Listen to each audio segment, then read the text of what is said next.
പിതാവിൻ്റെയും പുത്രൻ്റെയും പരിശുദ്ധാത്മാവിൻ്റെയും നാമത്തിൽ ആമേൻ. ഇന്നത്തെ ഈ ദൈവശാസ്ത്ര ക്ലാസ്സിലേക്ക് നിങ്ങളെ ഓരോരുത്തരെയും ഏറ്റവും ഹൃദ്യമായി ഞാൻ സ്വാഗതം ചെയ്യുകയാണ്. ഇന്ന് നാം ഇവിടെ പ്രതിപാദിക്കുന്ന വിഷയം പുരോഹിതൻ എന്നുള്ള വാക്ക് അല്ലെങ്കിൽ പൗരോഹിത്യത്തോട് ബന്ധപ്പെട്ട ചില ചിന്തകളാണ്. നമുക്കറിയാം, എല്ലാ മതത്തിലും പുരോഹിതരുണ്ട്, പുരോഹിത ശുശ്രൂഷ ചെയ്യുന്നുണ്ട്. അവർ എങ്ങനെ തിരഞ്ഞെടുക്കപ്പെടുന്നു എന്നുള്ളതും അല്ലെങ്കിൽ പ്രത്യേകം നിയോഗിക്കപ്പെടുന്നു എന്നുള്ളതും നമുക്കോരോരുത്തർക്കും ചിന്തയ്ക്ക് വിഷയീഭവിക്കേണ്ട കാര്യമാണ്. പ്രത്യേകിച്ച് പഴയ നിയമത്തിലെ പൗരോഹിത്യത്തെക്കുറിച്ചും പുതിയ നിയമത്തിലെ പൗരോഹിത്യത്തെക്കുറിച്ചും പ്രത്യേകിച്ച് ഇന്ന് കത്തോലിക്ക സഭയിലെ പൗരോഹിത്യത്തെക്കുറിച്ചുമുള്ള ചില ചിന്തകൾ നിങ്ങളുമായി പങ്കുവയ്ക്കുവാൻ ഞാൻ ആഗ്രഹിക്കുകയാണ്. സഭയുടെ പൗരോഹിത്യത്തെക്കുറിച്ച് പറയുമ്പോൾ സഭയുടെ കാനം നിയമത്തിൽ 323 നമ്പറിൽ പ്രത്യേകമായിട്ട് പ്രതിപാദിക്കുന്നുണ്ട്. ആരാണ് ഒരു പുരോഹിതനെന്ന് കൃത്യമായ നിർവചനം അവിടെ കൊടുത്തിട്ടുണ്ട്. സഭയുടെ ഔദ്യോഗിക അധികാരിയാൽ തിരഞ്ഞെടുക്കപ്പെട്ട് ഇടയനായ മിശിഹായുടെ ദൗത്യത്തിലും അധികാരത്തിലും പങ്കുചേരുന്ന സഭാശുശ്രൂഷകരായി തീരുന്നതിന് തിരുപ്പട്ടത്തിൽ ലഭിക്കുന്ന പരിശുദ്ധാത്മാവിൻ്റെ ദാനത്താൽ നിയുക്തരായ ക്രിസ്തീയ വിശ്വാസികളാണ് വിശുദ്ധ ശുശ്രൂഷകർ എന്നുകൂടി വിളിക്കപ്പെടുന്ന പുരോഹിത ശുശ്രൂഷികൾ. ഇത് ഈ ഒരു സെൻറ്റൻസ് അല്ലെങ്കിൽ ഈ ഒരു നിർവചനം ഒത്തിരിയേറെ ആശയങ്ങൾ ഉൾക്കൊള്ളുന്നുണ്ട്. സഭയുടെ പൗരോഹിത്യം എന്ത് എന്നും അല്ലെങ്കിൽ അതിൻ്റെ അർത്ഥമെന്ത് എന്നും അതിൻ്റെ പുറകിലുള്ള ആ തിരഞ്ഞെടുപ്പിനുള്ള കാരണം അടിസ്ഥാനം എന്ത് എന്നും അവരെന്തെല്ലാം ശുശ്രൂഷകളാണ് ഈ തിരഞ്ഞെടുക്കപ്പെട്ട് കഴിഞ്ഞാൽ സമൂഹത്തിലും സഭയിലും ലോകത്തിലും നിർവഹിക്കേണ്ടതെന്നും എന്നുള്ളതിന് ഉത്തരം ഈ കാനൻ നിയമം 323 കാനൻ നിയമം നമുക്ക് നൽകുന്നുണ്ട്. അവർ ക്രിസ്തീയ വിശ്വാസത്തിൻ്റെ ഭാഗമായിരിക്കണം ഒന്നാമത് തന്നെ. അങ്ങനെയുള്ളവർക്കേ പുരോഹിതരാകുവാനായിട്ട് പറ്റുകയുള്ളൂ. രണ്ടാമത്, ഔദ്യോഗിക സഭാ അധികാരികൾ അവരെ തിരഞ്ഞെടുക്കണം. അധികാരികൾ അവരെ തിരഞ്ഞെടുത്ത് നിയോഗിക്കുന്നതിലൂടെയാണ് അവർ പുരോഹിതരായിട്ട് തീരുന്നത്. പരിശുദ്ധാത്മാവിൻ്റെ ദാനത്താലാണ് അവർ നിയുക്തരാക്കപ്പെടുക. ദൈവത്തിൻ്റെ ആത്മാവിൻ്റെ പ്രത്യേക പ്രവർത്തനം ഈ പുരോഹിതരുടെ മേൽ തീർച്ചയായിട്ടും ഉണ്ടാകും. അവരഭിഷേകം ചെയ്യപ്പെടുമ്പോൾ ആത്മാവിനാൽ നിറയപ്പെടുകയാണ്. വീണ്ടും സഭാ ശുശ്രൂഷകളായിട്ടാണ്, സഭയെ ശുശ്രൂഷിക്കുവാൻ വേണ്ടിയാണ് അവരെ നിയോഗിച്ചിരിക്കുന്നത്. അവരുടെ പ്രധാനപ്പെട്ട കടമയെന്ന് പറയുന്നത് സഭയെ ശുശ്രൂഷിക്കുക, സഭയ്ക്ക് സേവനം ചെയ്യുക, സഭയുടെ ദാസരായിട്ട് ജീവിക്കുക എന്നുള്ളതാണ്. വീണ്ടും ഈ ശുശ്രൂഷ ഇടയനായ മിശിഹായുടെ അധികാരത്തിലും ദൗത്യത്തിലുള്ള പങ്കുചേരൽ എന്ന് പറഞ്ഞാൽ നമുക്കറിയാം, ഈശോ പരസ്യജീവിതം നയിച്ചപ്പോൾ ഒത്തിരിയേറെ ദൗത്യങ്ങൾ ഈ ലോകത്തിൽ നിറവേറ്റിയിരുന്നു. രോഗികളെ സുഖപ്പെടുത്തിയിരുന്നു. പാവപ്പെട്ടവരോടും അല്ലെങ്കിൽ പാപികളോടുമൊക്കെ കാരുണ്യവും അവർക്ക് പാപമോചനം നൽകിക്കൊണ്ടവരെ പുതിയ മനുഷ്യരാക്കി മാറ്റി. അല്ലെങ്കിൽ എല്ലാവർക്കും ദൈവത്തിൻ്റെ വചനം എത്തിച്ചു കൊടുത്തു. ഇങ്ങനെ അധികാരവും ശുശ്രൂഷയും ഈശോയും നിർവഹിച്ചു. ഈശോയുടെ ആ ദൗത്യം, ആ അധികാരം ഇന്ന് ഈ സമൂഹത്തിൽ പ്രത്യേകിച്ച് സഭയിൽ നിറവേറ്റുന്നവരാണ് പുരോഹിതർ. വീണ്ടും പുരോഹിതർ വിശുദ്ധ ശുശ്രൂഷകർ എന്നറിയപ്പെടുന്നു. അവർ വിശുദ്ധിയുടെ അടയാളങ്ങളാണ്. പുരോഹിതരുടെ മുഖമുദ്രയായിട്ട് ഉണ്ടായിരിക്കേണ്ടത് ഈ ശുശ്രൂഷ മനോഭാവവും ഈ വിശുദ്ധിയുടെ ആ ഒരു നിറവും അവരിൽ ഉണ്ടാകണമെന്ന് സഭ ആഗ്രഹിക്കുകയാണ്. അതാണ് കാനൻ നിയമത്തിലെ 323 നമ്പറിൽ പറഞ്ഞിരിക്കുന്ന പുരോഹിതർക്കുള്ള നിർവചനം എന്ന് പറയുന്നത്. ഇതോടെ ബന്ധപ്പെടുത്തി തന്നെ പൊതു പൗരോഹിത്യത്തിൽ അധിഷ്ഠിതമെന്നാൽ അതിൻ്റെ ശുശ്രൂഷയ്ക്കായും മിശിഹായുടെ ദൗത്യത്തിലുള്ള മറ്റൊരു പങ്കുചേരൽ പൊതു പൗരോഹിത്യം എന്ന് പറയുന്നതുണ്ട്.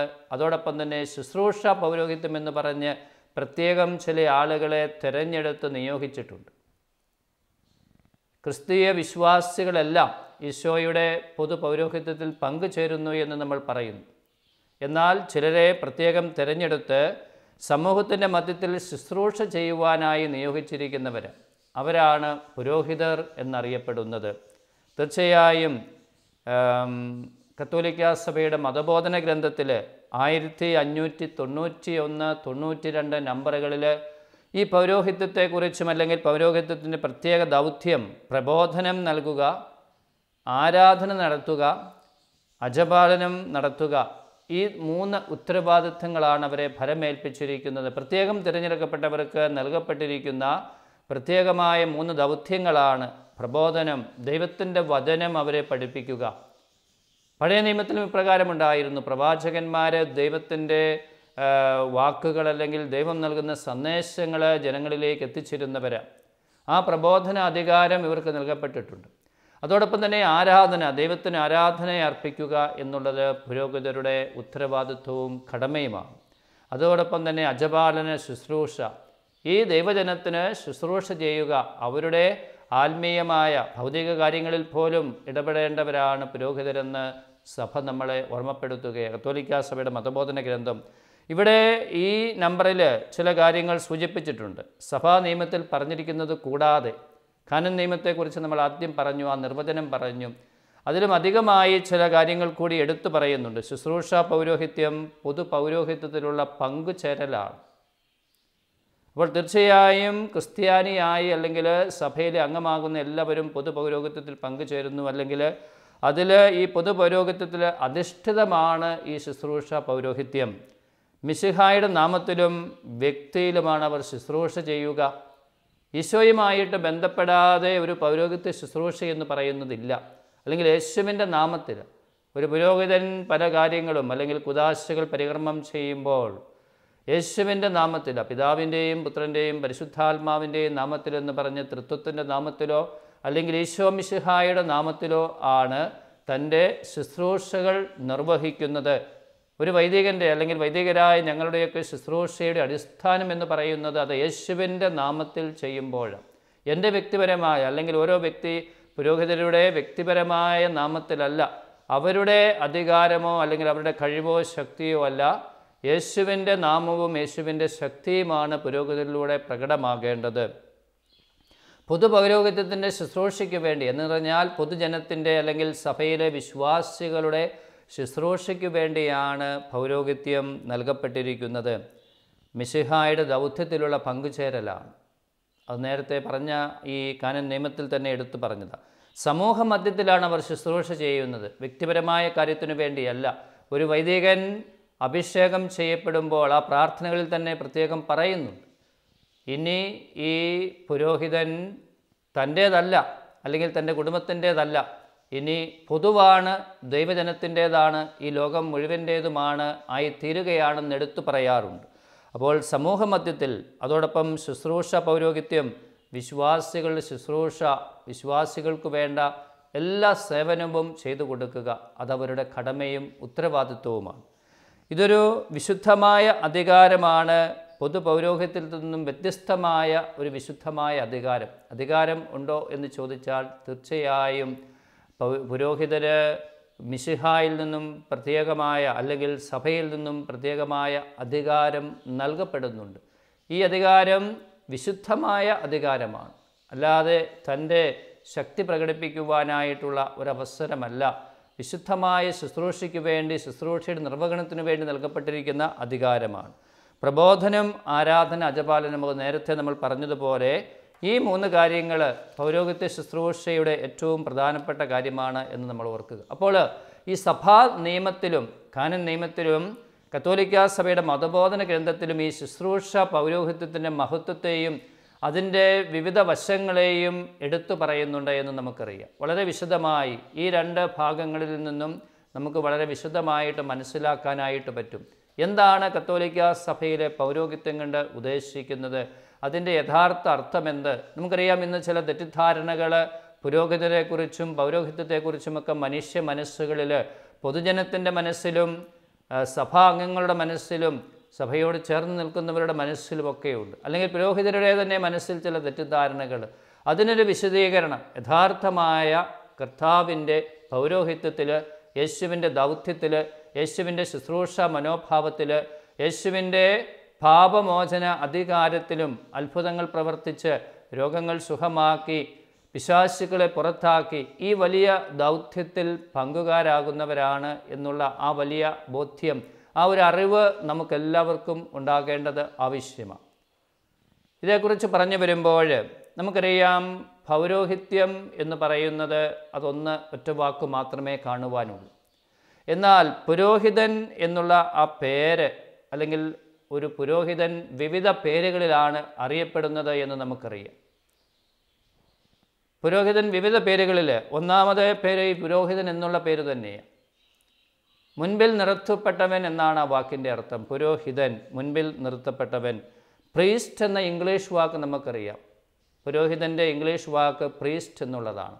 അത് ലത്തീനിൽ നിന്ന് രൂപപ്പെട്ടു വന്ന പ്രയേ ബിഫോർ, അല്ലെങ്കിൽ മുൻപിൽ എന്ന് പറയുന്ന ആ വാക്കും അതോടൊപ്പം എസ് എന്ന് പറയുന്ന ടു ബി, മുൻപിൽ ആയിരിക്കുക, പ്രയേ എസ്, ഈ രണ്ട് ലത്തീൻ വാക്കുകൾ കൂട്ടിച്ചേർത്ത് അതിൽ നിന്നാണ് പ്രീസ്റ്റ് എന്ന വാക്ക് ഉണ്ടായത്. മുൻപിൽ നിർത്തപ്പെട്ടവൻ അല്ലെങ്കിൽ മുൻപിലായിരിക്കുക എന്നാണ് അതിൻ്റെ അർത്ഥം. അതോടൊപ്പം സംസ്കൃതത്തിൽ നമ്മൾ പുരസ് അധികം ഹിത എന്നീ പദങ്ങളിൽ നിന്നാണ് പുരോഹിതൻ എന്ന വാക്കുണ്ടാകുന്നത്. അതും ഇവിടെ മുൻപിൽ നിർത്തപ്പെട്ടവൻ അല്ലെങ്കിൽ നേതൃത്വം നൽകുന്നവനാണ് അതിൻ്റെയും അർത്ഥം. പുരസ് അധികം ഹിത എന്ന് ഒന്നിച്ച് നമ്മൾ പുരോഹിതൻ എന്ന് പറയുമ്പോൾ മുൻപിൽ നിർത്തപ്പെട്ടവൻ അല്ലെങ്കിൽ നേതൃത്വം നൽകുക, ഈ സമൂഹത്തിന്, ആ ദൈവജനത്തിന് നേതൃത്വം നൽകുന്നവൻ എന്ന അർത്ഥത്തിലാണ് സംസ്കൃത ഭാഷയിലും പുരോഹിതൻ എന്നുള്ള വാക്ക് വരിക. ദൈവജനത്തിൻ്റെ മുൻപിൽ നിന്നുകൊണ്ട് അവരെ ദൈവസന്നിധിയിലേക്ക് നയിക്കുകയും അതിനായി ദൈവത്തിൻ്റെ ഹിതമറിഞ്ഞ് അതവരോട് പറഞ്ഞ് അവരെ ദൈവത്തിൻ്റെ വഴിയിൽ നയിക്കുന്നവനാണ് പുരോഹിതൻ. യഥാർത്ഥ പുരോഹിതൻ മുൻപിൽ നിന്ന് നയിക്കുന്നവനാണ്. അവൻ മുൻപിൽ നിർത്തപ്പെട്ടവനാണ്, നേതൃത്വം കൊടുക്കുന്നവനാണ്. തീർച്ചയായിട്ടും നമുക്കറിയാം, നമ്മുടെ സമൂഹത്തിൽ, സഭയിൽ, ഇടവകകളിൽ അല്ലെങ്കിൽ സഭയുടെ വിവിധ തലങ്ങളിൽ തീർച്ചയായും ഈ പുരോഹിതർ മുൻപിൽ നിർത്തപ്പെട്ടവരും നേതൃത്വം കൊടുക്കുന്നവരുമാണ്. അത് മിശിഹായുടെ ദൗത്യത്തിന് നേതൃത്വം കൊടുക്കുന്നവരാണ്. ആ ദൗത്യത്തിൽ മുൻപോട്ട് നയിക്കുന്നവരാണ്. പഴയ നിയമത്തിൽ ഖോഹൻ എന്നുള്ള ഹീബ്രു പദം, അതിൽ നിന്നാണ് പുരോഹിതൻ എന്ന വാക്കുണ്ടാകുന്നത്. ഖോഹൻ, ഈ ഹീബ്രു പദത്തിൻ്റെയും അർത്ഥം, അല്ലെങ്കിൽ അത് ആ പദം നമ്മൾ രൂപപ്പെടുന്നത് കുനിയുക അല്ലെങ്കിൽ ആദരവ് കാട്ടുക എന്നാണ് ആ വാക്കിൻ്റെ അർത്ഥമായിട്ട് പറയുക. കുനിയുക അല്ലെങ്കിൽ ആദരവ് കാട്ടുക എന്നും നേരെ നിൽക്കുക എന്നും, ഇങ്ങനെ രണ്ട് അർത്ഥങ്ങൾ കാണാനായിട്ട് പറ്റും. നേരെ നിൽക്കുക എന്ന് പറഞ്ഞാൽ ദൈവജനത്തിനായി അല്ലെങ്കിൽ ദൈവത്തിന് വേണ്ടി തിരുമുൻപിൽ ആരാധന അർപ്പിക്കുക. ആദരവ് കാട്ടുക എന്ന് പറയുമ്പോൾ കുനിയുക എന്നാൽ തിരുമുൻപിൽ ആദരവോടെ നിന്ന് ദൈവജനത്തിനായി മാധ്യസ്ഥം വഹിക്കുക എന്നുള്ളത്. ദൈവജനത്തിനായി മാധ്യസ്ഥം വഹിക്കുകയും ദൈവജനത്തിനായി ആരാധന അർപ്പിക്കുകയും ചെയ്യുന്നവൻ എന്നുള്ള അർത്ഥത്തിലാണ് പഴയ നിയമത്തിൽ ഹീബ്രു പദമായ ഖോഹൻ എന്നുള്ള വാക്ക് ഉപയോഗിക്കപ്പെട്ടത്. അതിൽ നിന്നാണ് പുരോഹിതൻ എന്ന വാക്ക് വരിക. അപ്പോൾ ദൈവജനത്തിനായി മാധ്യസ്ഥം വഹിച്ച് മുൻപിൽ നിന്ന് ദൈവത്തിന് ആരാധന അർപ്പിച്ച് ദൈവജനത്തിൻ്റെ കാര്യങ്ങൾ സാധിക്കുവാനും ദൈവം പറയുന്ന കാര്യങ്ങൾ ഈ ജനത്തോട് പറഞ്ഞ് അവരെ ദൈവത്തിൻ്റെ ഇഷ്ടമനുസരിച്ച് മുൻപോട്ട് നയിക്കുന്ന, നേതൃത്വം നൽകുന്ന അല്ലെങ്കിൽ മുൻപിൽ നിൽക്കുന്ന വ്യക്തിയാണ് പുരോഹിതൻ.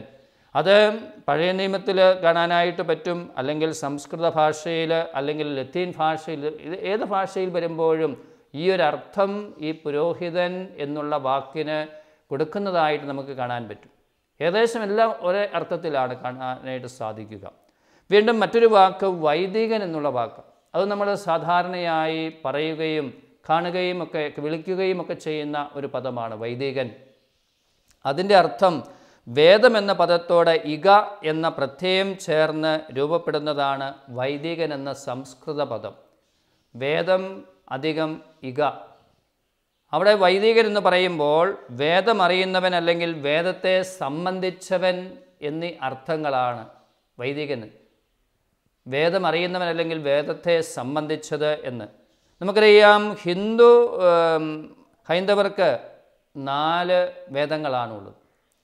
ക്രൈസ്തവരെ സംബന്ധിച്ച് അല്ലെങ്കിൽ ക്രിസ്ത്യാനികളെ സംബന്ധിച്ചിടത്തോളം വിശുദ്ധ ബൈബിളിനെ വേദം എന്ന് വേണമെങ്കിൽ വിശേഷിപ്പിക്കുന്നു. വേദം എന്നതിന് മതം, നിയമം എന്നീ അർത്ഥങ്ങൾ കൊടുത്തിട്ടുണ്ട്. അപ്പോൾ വേദത്തിൽ ജ്ഞാനിയായിരിക്കുന്നവൻ ആണ് വൈദികൻ. വേദത്തിൽ ജ്ഞാനിയായിരിക്കുന്നവൻ. അപ്പോൾ ദൈവത്തിൻ്റെ വചനം, അതാണ് ബൈബിൾ എന്ന് നമുക്കറിയാം. അപ്പോൾ ഈ ദൈവിക കാര്യങ്ങളിൽ അല്ലെങ്കിൽ ഈ വേദത്തിൽ ജ്ഞാനമുള്ളവനെ വൈദികൻ എന്ന് വിളിക്കുന്നു. അങ്ങനെയാണ് ഈ വൈദികൻ എന്നുള്ള വാക്ക് ഉരുത്തിരിഞ്ഞു വരിക.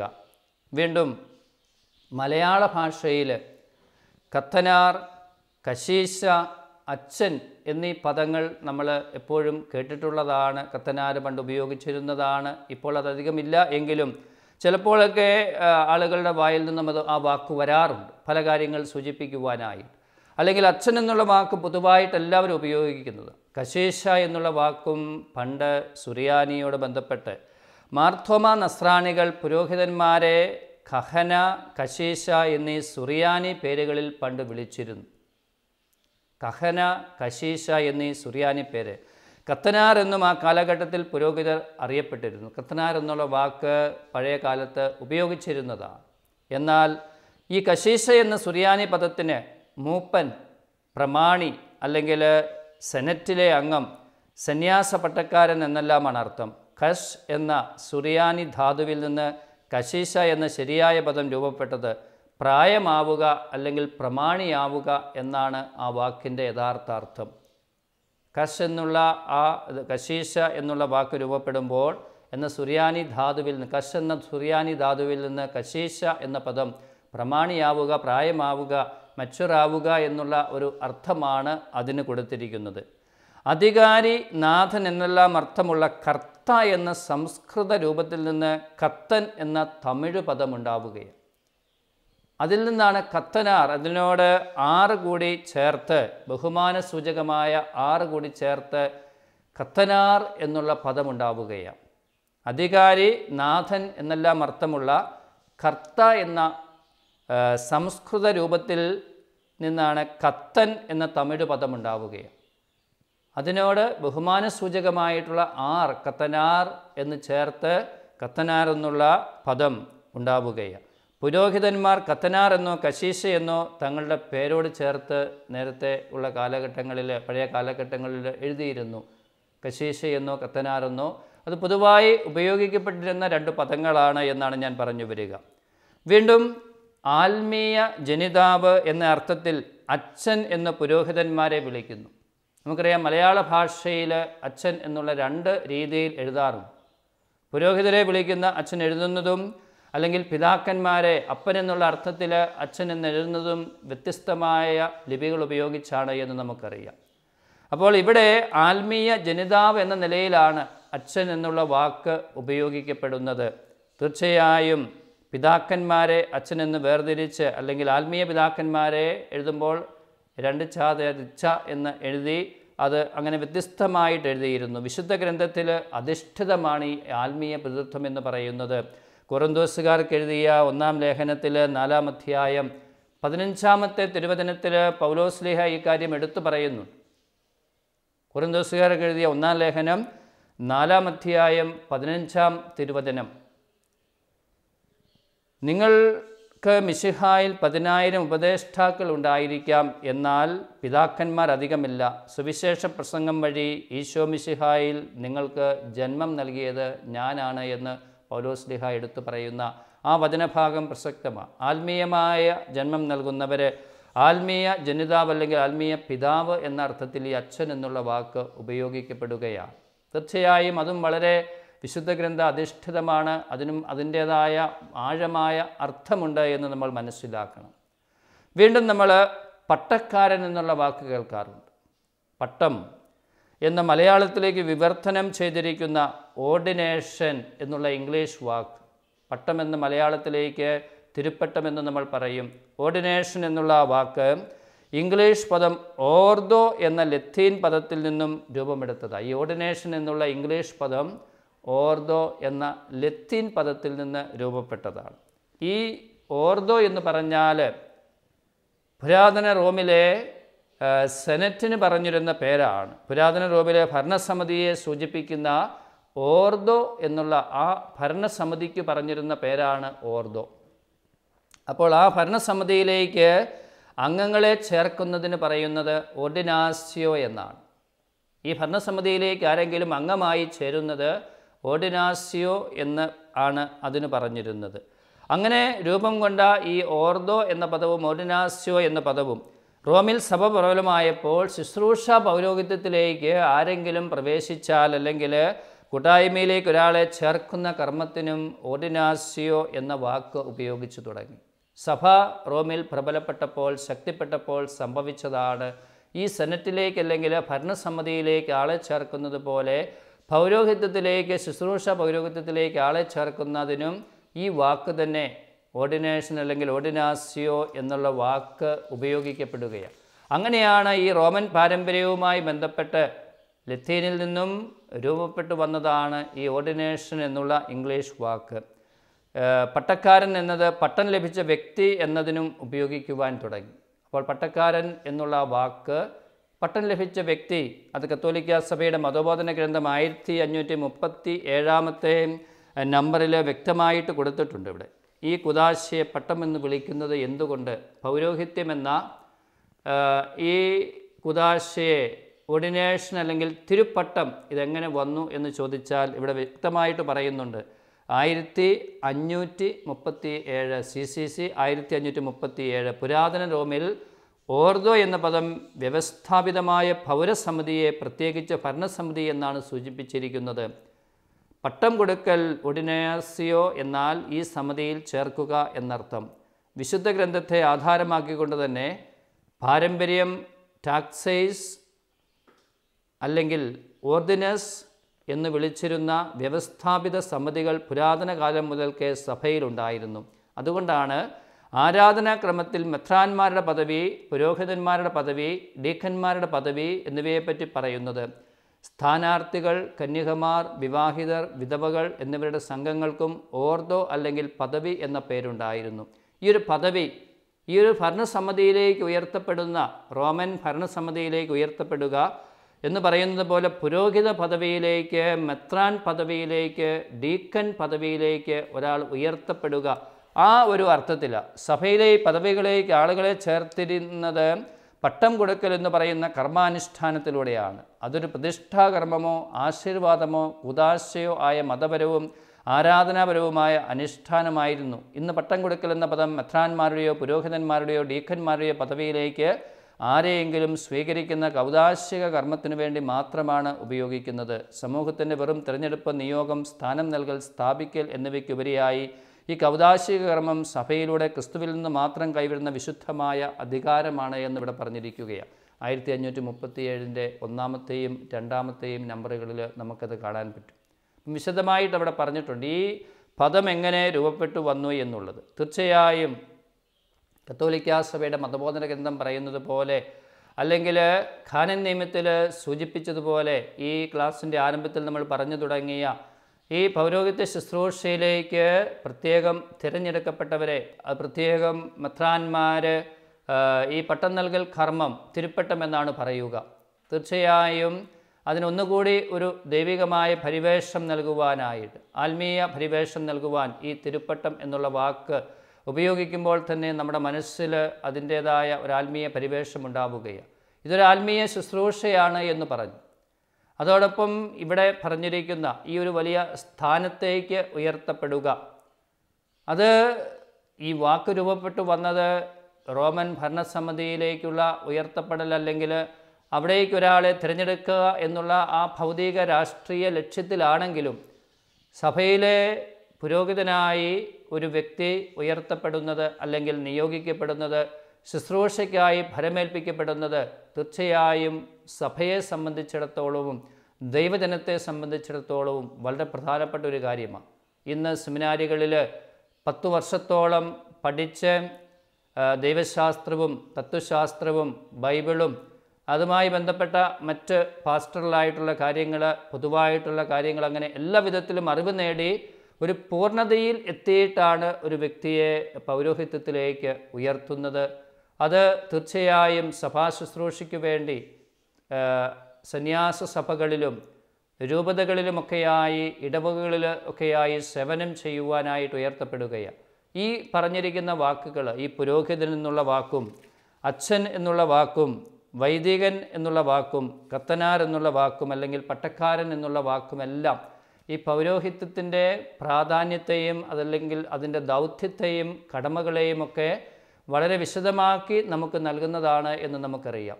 തീർച്ചയായും ഈ ഓരോ വാക്കും രൂപപ്പെട്ടു വന്നതാണ് ഓരോ കാലഘട്ടത്തിൽ പ്രത്യേകമായ സാഹചര്യങ്ങളിൽ.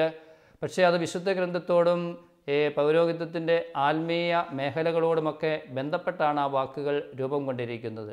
അതുകൊണ്ട് തീർച്ചയായും ഈ പൗരോഹിത്യം ഇന്നത്തെ കാലഘട്ടത്തിലെ പ്രത്യേകമായ പൗരോഹിത്യ ചിന്തകൾ അല്ലെങ്കിൽ തെറ്റിദ്ധാരണകൾ മാറേണ്ടത് ആവശ്യമാണ്. ഈ വാക്കുകളുടെ അർത്ഥങ്ങൾ പഠിക്കുമ്പോൾ അല്ലെങ്കിൽ അതിൻ്റെ ആത്മീയ വശം പഠിക്കുമ്പോൾ തീർച്ചയായും നമ്മളുടെ ചില ചിന്തകൾ, തെറ്റായ ധാരണകൾ നമുക്ക് മാറ്റിയെടുക്കുവാനായിട്ട് സാധിക്കും.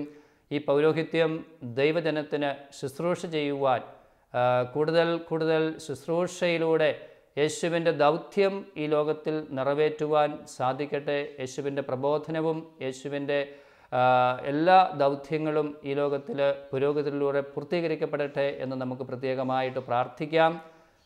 പിതാവിൻ്റെയും പുത്രൻ്റെയും പരിശുദ്ധാത്മാവിൻ്റെയും നാമത്തിൽ ആമേൻ. കോഴ്സുകളെക്കുറിച്ചുള്ള വിശദ വിവരങ്ങൾക്ക് the director, alpha institute of theology and science, Sandeshabhavan, post box number 70, Thalassery 670101. Telephone 0490 2344 727 2343 707. Email alfits@gmail.com. Website www.alphathalassery.com. ഈ പ്രോഗ്രാമിനെക്കുറിച്ചുള്ള അഭിപ്രായങ്ങളും നിർദ്ദേശങ്ങളും ഞങ്ങളെ അറിയിക്കുക. വിലാസം: the producer, Theologia, Shalom television, Peruvannamuzhi PO, Kozhikode 673528. Phone 0496 266 4600.